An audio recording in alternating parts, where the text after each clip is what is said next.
Hi guys, Cameron here from Fishbowl Events. Today I've got Rob, Ben and Matt here from Hey Bulldog. So Hey Bulldog are a three-piece Manchester band and they've released a few EPs and some singles, and they've got an album that's been pretty much put off since coronavirus, so they're just telling us about that new album and how they've been getting on through 2020.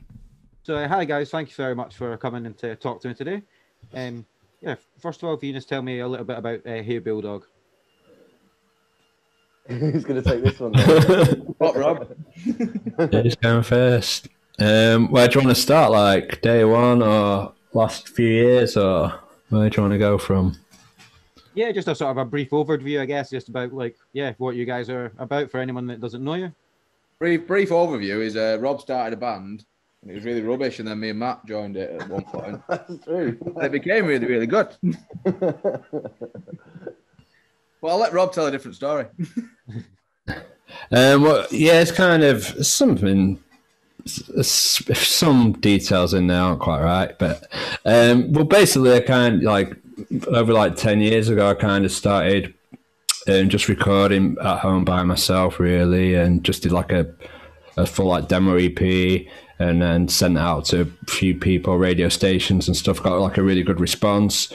So from that, kind of getting gig offers and things like that, so kind of took that forward into forming a band, and then that kind of didn't quite really work out for a while, like years, in fact, like 4 or 5 years of like different lineups trying to get stuff to actually work, like a right combination of people. And it wasn't until sort of the three of us got together like about 7 years ago now that actually kind of really started working as a proper band, to kind of like a good live band, a band that works well in the studio as well. Kind of like music wise, I don't know, sort of difficult one to describe, like how we sound, I guess. But we are like a three-piece rock and roll band fundamentally, but we do all sorts of bits and bobs kind of either side of that as well. We get put into a lot of different categories. Like for a while, we were getting put into a psych category. For a while, it's just a bluesy rock and roll band. But I wouldn't say that we sort of fit into any of that now, especially with sort of some of our latest songs. Some of them are quite sort of electro-esque, and then the other side of that is like something that's really punky, isn't it? So yeah, exactly, yeah. Yeah, like you were saying, most of the stuff that you've released been singles and EPs. Do you have plans for any albums or anything? I mean, kind of, sort of. I don't know. Have you heard of like COVID? Have you heard of like apparently, well, sort of April, we're kind of like booked in to go to studio last year and kind of do sort of 4 tracks or something, and then get an album out to put it out at the end of last year. So kind of obviously everything stopped, and so we were going to do it, but unfortunately, we were going to call it COVID, so we had to rethink the name, and that stopped it all. Got the copyright. So, so we kind of put a hold on just that at the point, because we stopped rehearsing for a few months like everybody else. Luckily, the last couple of months we've been kind of back rehearsing.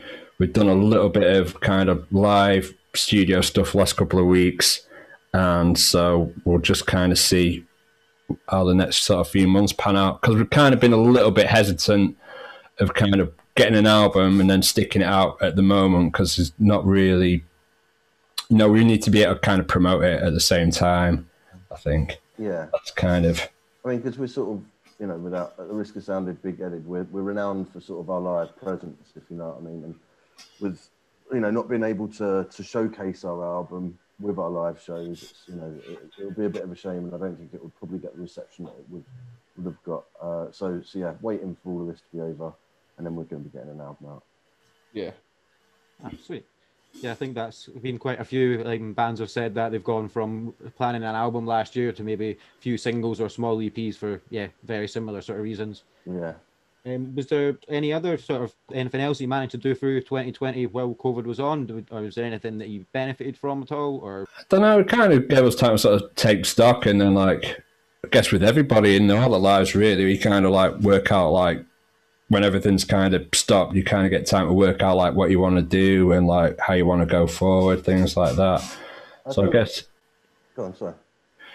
So kind of we've been managing to rehearse. I guess it's advantage of being only three of us. Like touch wood, none of us have been like directly affected by it. So we have managed to sort of rehearse last few months pretty consistently, work on new stuff, kind of work on getting better. The only thing we really did last year was, the end of last year, we just did like a little live stream from our rehearsal room, which is kind of... I think that's been a positive though, hasn't it? Like, I suppose like it's gutting not having anything that you've got to work towards and something to look forward to, like gig wise and stuff.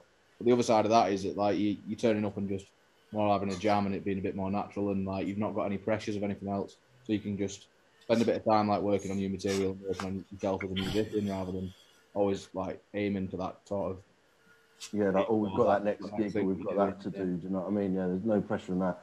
I also think that like it definitely, for me, I'm not sure about the other guys, but it definitely made me realise how much I missed being in the band when I couldn't do the band. Do you know what I mean? Like, like missed the not just the playing, but sort of being with your best mates and sort of just having that laugh, and that that's sort of definitely something that I would take out of this COVID break, is that I do appreciate it a lot more. Don't take it for granted as much. Cool. And is there any sort of top moments or moment that you can think of as an artist? Second stage of Kendall Calling, 100%. That's probably all of our.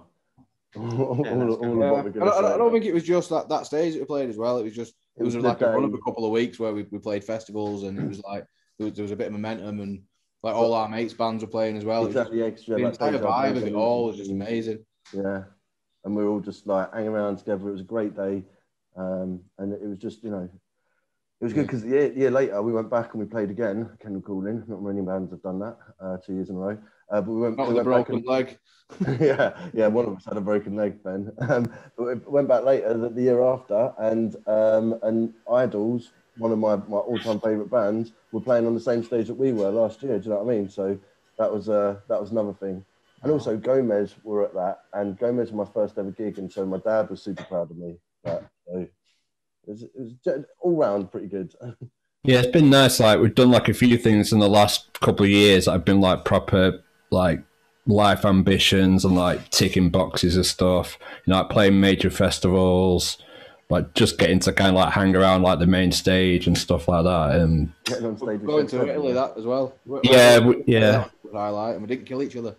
Yeah, like I think 2-3 years ago, we kind of in the middle of like the hottest summer for like 40 years, we played like a little festival in Sicily, and that was another kind of big step forward for us as a band. From it's one thing to play like little venues around Manchester and stuff, and go down to London or around the UK, but kind of we sort of got flown out to Italy, had a few days out there, and it was just a beautiful amphitheatre.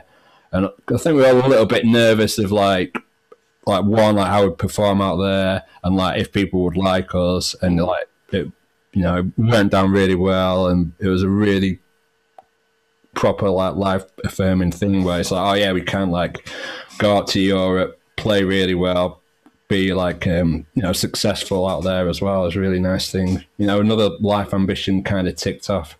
It's really good. Not many people get to see the entirety of Italy on fire. yeah. It's really like those kind of experiences. Like we had to sound check at like 1 o'clock in the afternoon. It was like 42 degrees, and it was. And we'd already had a couple of what they call Aperol spritzes, kind of. But I mean, yeah, that's really like. Wasn't it, Mark? Just a couple of Aperol spritz. Yeah, that's it. Not 4 days of boozing prior.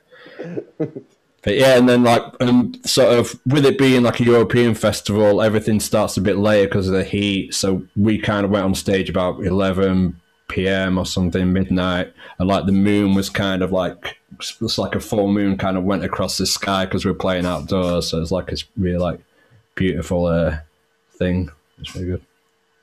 I was just too busy concentrating not to make no mistakes. I didn't really notice that. Yeah, that's cool. So quite a lot of like festivals and things. Then that's cool. Yeah, we really sort of enjoy like obviously when playing smaller gigs, it's kind of really enjoyable. But you're always a bit before you do it. It's like, are we gonna like play well? Especially when there's only three of us. It's like, can we play well on a massive stage? Like when you're playing like the second stage at Kendall Calling, you're kind of like waving to each other like from the other side. But But yeah, we've always sort of really like you know, like just taking it in our stride. Really, it's been rocking I nice. think we've proved that we can do the same sort of show on no matter what side of stage it is. Yeah, it's kind of yeah. It was sometimes you are a little bit. I was only like three of us. How are we going to like fill the space? But we're kind of getting used to that now. It's really good fun. Yeah, Matt's piling weight on. He's not even joking. I am. Definitely a joke, Matt. And don't put that in any sort of Cool. And what's your plans for this year or like going forward, really? Well, we've just kind of recorded a little like 3-track live sort of YouTube studio session. We did that in Sheffield like 2 weeks ago, so I think that'll be coming out in a couple of weeks, and then we'll just kind of see what happens next few months. But I guess we'll keep rehearsing, and there's probably not much else for us to do apart from maybe like do a bit more recording, I guess. But I mean, it looks like we've got a bit of, like we can take our time with it. Hopefully, next few months, because it doesn't look as it, it looks as if it'll be sort of summertime before anything really might start happening again. So. Yeah, And I think as soon as something does start happening, though, we're definitely ready for it, aren't we? Yeah, we're going to jump at it with both hands. We've with that recording as well. We did one of our newer tracks that we haven't ever laid down, or I think we only played it twice or something, is it? And Well, we played it more in rehearsals. no, yeah, really. But yeah, so it's a bit of like a sort of soft launch for that as well. See how that goes down. But yeah, other than that, just crack on, do what we do. But as Ben said, it's been nice to be able to just not have the pressure of like, oh, we've got this gig coming up, we've got that to do, we've got recording to get ready for, and so like it's nice to be able to just jam things out and start, sort of getting that creative flow again. So I think that's what we'll be doing for the first half of this year, anyway, definitely. Oh, cool. And yeah, finally, just what have you guys been listening to recently? Anything that you can recommend? I don't want to bore people with it because I tell them all the time. But I've been loving Big Thief. So they released them 2 albums in like 2019, 5 months apart, and I've just been loving them. UFOF and T-Hang. But yeah, they're great. Check them out. Cool. So I've been listening to, actually, I think they're on that compilation like you put us on, Roscoe, kind of discovered them. Because I know they're on that, but then I heard them on like Six Music a few times, so I've been like checking them out. I guess that's another thing with like COVID and everything. Like, by now you'd be able to like see these bands live, whereas everyone's just on like waiting to be able to like see all these new bands live and stuff. But apart from that, I've been checking out like lots of older stuff. Like for some reason, I've really got into Tom Petty last kind of year or so. So I've been kind of like buying up all his albums, and I guess if you like older soundtrack stuff as well. We were doing a cover of his the other day, weren't we, Rob? Yeah, do one of his track. Yeah, I'd do a little. Because I mean, it's kind of like with something like that. Like some bands, you kind of like if you don't really listen to them that much, like it just kind of sounds like sort of very sort of middle of the road Americana musically. But then like once you kind of like get into it and like get some of the lyrics, and it's kind of there's a lot of depth to like the stuff that you might not hear straight away. Cool. Well, yeah, thanks very much for speaking to me today, guys. It's been awesome. No, thanks for that. Yeah, cheers for having us. Cheers, thank you. Thanks very much to Rob, Matt and Ben for taking the time to talk to me today. That was Hey Bulldog. So you can check out all of their stuff on streaming services and on Bandcamp. And they've got that new album coming out in 2021 as well, so keep an eye out for that. Before you go, just make sure you to subscribe to the Fishbowl Events channel. We will have more interviews, music videos and eventually some live music coming up as well.